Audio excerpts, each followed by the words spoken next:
पशुपति नाथ भगवान का आधा भाग केदार में रहा, आधा भाग नेपाल में डोलेश्वर महादेव के रूप में गए।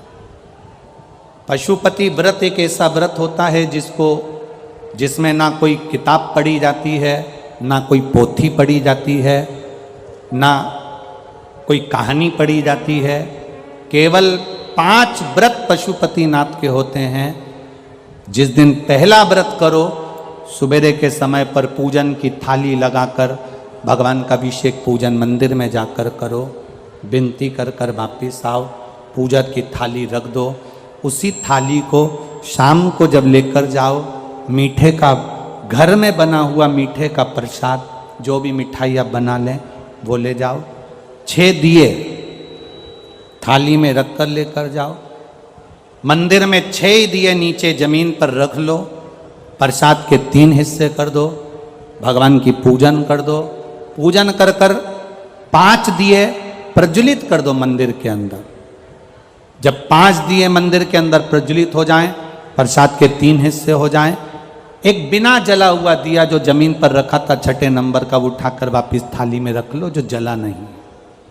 प्रसाद के 1 हिस्से को थाली में रख लो, 2 हिस्से मंदिर में रहने दो। पूजन अर्चना कर कर बाबा से विनती कर कर, बाबा आज मेरा पहला पशुपति व्रत है, आप स्वीकार करना बाबा। बाबा से निवेदन कर कर आओ।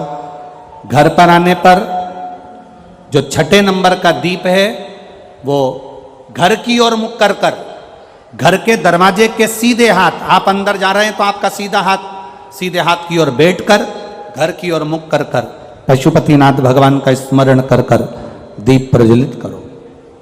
घर के बाहर दिया लगाकर अंदर प्रवेश कर जाओ। जो प्रसाद का 1 हिस्सा है, भोजन करने से पहले वो प्रसाद का 1 हिस्सा पहले खाओ, फिर भोजन करो। प्रसाद का जो हिस्सा है उसमें से किसी को नहीं देना है, वो प्रसाद का हिस्सा केवल आपको पाना।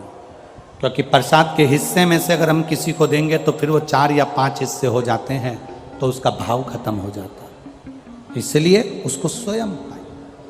5 व्रत पूरे हों, बीच में कहीं जाना पड़ जाए, कोई व्रत पड़ जाए जिसको तुम करती आई हो और वो सोमवार के दिन पड़ गया, तो फिर पशुपति व्रत मत करो।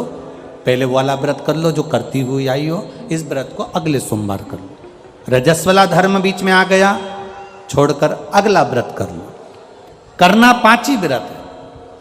5वां व्रत वापिस आए, भगवान की जैसी आराधना रोज करी हर सोमवार, वैसी करो।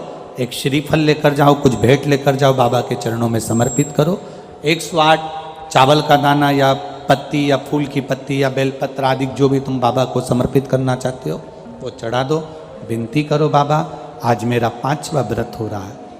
नियम से, दिल से बाबा के लिए अगर तुमने व्रत करा है, 5 व्रत अगर पूरे होंगे, मेरा देव अधिदेव महादेव आपकी मनोकामना 5 के अंदर ही पूरी कर देगा। 5 व्रत बाबा के करो। ये पशुपति व्रत बाबा केदारेश्वर के रूप में विराजमान हुए।